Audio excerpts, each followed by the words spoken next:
compagnie de Franck Bouys à présent, que je vous présente si vous ne le connaissez pas. Franck Bouys qui est auviennois de naissance, hein, et corrézien d'adoption, ou c'est le contraire? C'est l'inverse. Mais gardez bien le micro en face. Oui, c'est l'inverse. Je suis corrézien de naissance, je suis né à Brive. Alors corrézien de naissance et auviennois d'adoption. Ouais. En tout cas, vous êtes limousin. Je suis limousin. Oui, voilà, pure limousin. souche.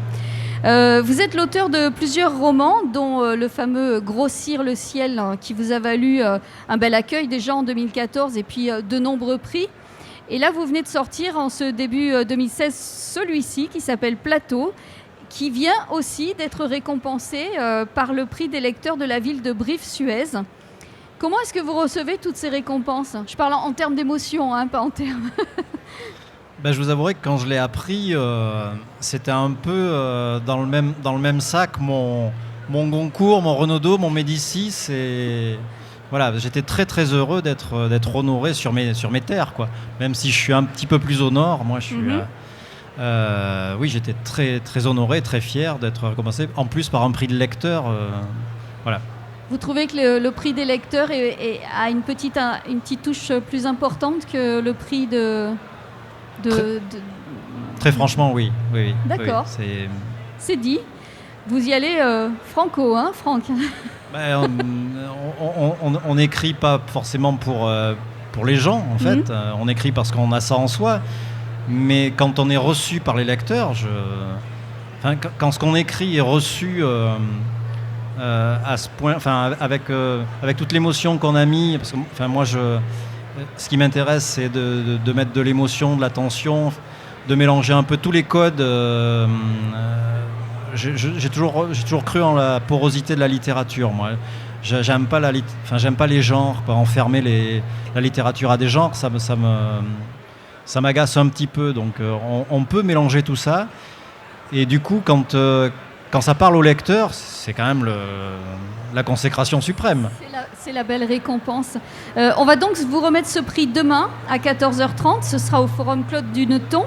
Et alors, précisons-le, on aura ainsi l'occasion de vous rencontrer. Ça sera un chouette moment en perspective. Est-ce que c'est justement agréable de discuter avec vos lecteurs? Est-ce que c'est des moments importants et intenses pour vous? J'adore, ouais. En plus, on est tellement seul quand on écrit. Du coup, on arrive à découvrir des choses en fait qu'on n'avait même pas soupçonnées. C'est un drôle d'état, l'écriture. Hein. On sort des choses de soi qu'on ne soupçonnait pas forcément. Et des fois, les lecteurs vous mettent le doigt sur une intention dont vous n'avez pas forcément conscience. Et du coup, ça embraye sur des discussions passionnantes, quoi. Et j'adore discuter avec les lecteurs, oui. On imagine, justement, vous disiez, l'écrivain, il est seul. On imagine toujours l'écrivain comme un personnage enfermé dans un bureau avec des tonnes de documents partout, des tasses de café à moitié vides. Ça vous ressemble? Moi, c'est très spartiate, l'endroit où j'écris. Hein. Du café, oui, il y en a. Oui, je pense que tous les auteurs ont des rituels d'écriture, ouais. Moi, j'en ai, effectivement, des trucs... Le lieu, en fait, moi, il importe peu. Je peux écrire à peu près n'importe où. J'ai besoin d'un véhicule qui va m'isoler. Ça peut être la musique, ça peut être vous pouvez écrire en musique? Ah oui, j'écris très souvent en musique, oui. Ah, intéressant. Parce qu'en fait, j'ai l'impression d'écrire de la musique. Je suis pas musicien, mais quand j'écris, quand je relis la phrase, le lendemain, le surlendemain, j'ai besoin d'avoir la musique. Et tant que j'ai pas la musique, tant que j'ai pas le rythme, je retravaille. C'est pour ça que je vais faire 7, 8, 9, 10 versions d'un même livre, jusqu'à ce que ça sonne exactement comme je veux. Vous nous confirmez donc que c'est un vrai travail artistique dans tout l'ensemble du terme d'écrire, en fait. Le premier jet, en fait, le surgissement du texte, c'est pas ça le plus important, en fait. Ce qui est très important, c'est le travail après. Le travail pour que l'histoire tienne, pour que le rythme soit là. Parce qu'effectivement, je parle de musique, mais il ne faut pas embêter le lecteur. Et puis moi, j'ai pas envie de m'embêter non plus quand j'écris. Donc il faut qu'il y ait aussi une histoire forte, des personnages forts. Et l'histoire, elle part avant tout des personnages. Elle part pas d'un lieu. Hein. Le lieu, effectivement, il est important, le plateau. Mais c'est avant tout les personnages qui donnent l'identité du lieu. Alors, on va parler un petit peu de ce livre Plateau. Vous êtes là quand même pour en parler, Franck Bouys. L'histoire se passe cette fois-ci chez nous, sur le plateau de Mille Vaches. Précédemment, vous étiez un petit peu plus bas dans le sud de la France, mais vous êtes toujours dans un endroit aussi froid, si je puis dire, aussi rugueux, toujours dans cet univers un peu, en termes géographiques. Ouais. Moi, alors d'abord, je viens de là, je viens de ces endroits rugueux, avec ces personnages-là que je connais bien. D'un côté, une famille de paysans, de l'autre, une famille de meuniers. Et puis moi, je suis un fou de littérature américaine. Et j'ai toujours pensé, j'ai une vieille obsession, pas si vieille que ça, je suis pas si vieux non plus. Hein. Non, vous n'avez pas l'air en tout cas. Qui est de réenchanter un peu nos territoires, mais pas de les réenchanter, pas de les magnifier, mais de les réinventer peut-être en apportant une langue peut-être un petit peu nouvelle. Et je trouve que depuis Giono, Pelot, tout ça, on avait un peu lâché l'affaire. Alors, parce qu'on parle de polar, mais moi, j'ai pas l'impression de parler de polar. Mais effectivement, le polar, quand on parle polar, on pense flic dépressif, alcoolique, etc., etc. Et moi, d'abord, je saurais pas faire ça. J'ai pas ce talent-là. Je parle de ce que je connais. Et du coup, moi, je viens de Faulkner, de ces gens qui se sont appropriés aussi un lieu, un territoire, et à travers des personnages qui ont un peu raconté l'histoire de ces lieux-là. Donc voilà, moi je parle de ce que je connais, encore une fois, et je trouve qu'on peut faire des histoires très très fortes, avec de l'émotion, avec encore une fois du suspense, de la tension. On peut mélanger tout ça, ça doit fonctionner. Justement, à propos de personnages, il y en a plus dans celui-ci, dans Plateau, que dans Grossir le ciel.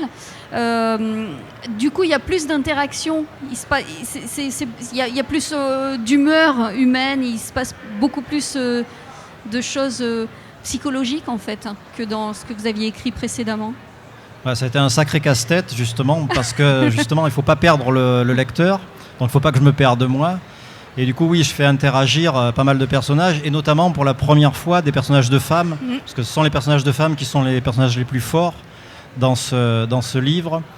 Et c'est peut-être la première fois que je m'autorise à ça, que je me sens légitime de faire ça.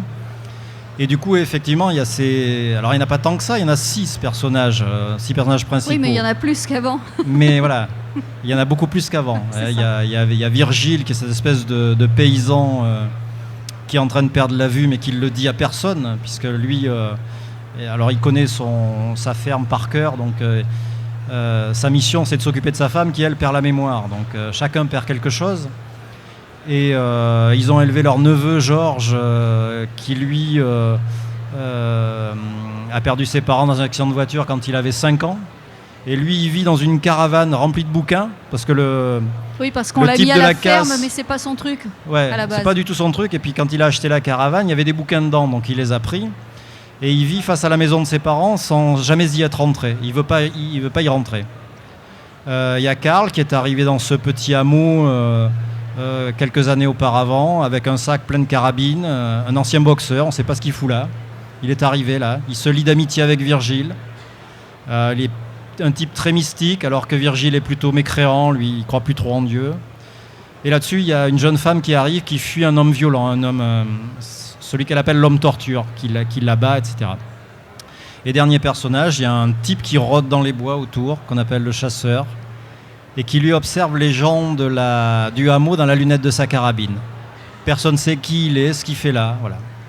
Je pense qu'on peut se débrouiller avec ces 6 personnages-là pour faire une belle tragédie. Oui, et pour faire un film un peu policier, même si vous... Ah ben encore une fois, il y a certains codes du polar, oui, parfois sûr. Du thriller, parfois de la poésie, enfin voilà, tout ça c'est... Il faut démêler tout ça, tranquillement, ou pas. Plateau, en tout cas, c'est ce nouveau livre de Franck Bouys. Vous êtes évidemment... sur le stand de votre éditeur. J'ai perdu le nom, aidez-moi. C'est le stand de la librairie La Baignoire d'Archimède. Voilà, absolument. Et vous avez donc, je le rappelle, le prix des lecteurs de la ville de Brive-Suez que vous allez recevoir demain en main propre. Je vous souhaite de belles rencontres, Franck Bouys, parce que je sais que, vous l'avez dit tout à l'heure, mais je le sais par ailleurs, vous aimez bien croiser des gens, vous aimez bien l'interaction avec les gens. Et c'est vrai qu'on aime bien, nous aussi, discuter avec les écrivains, donc ça tombe bien. Ça tombe très bien alors. De beaux échanges. Merci beaucoup, Franck Bouys. Merci.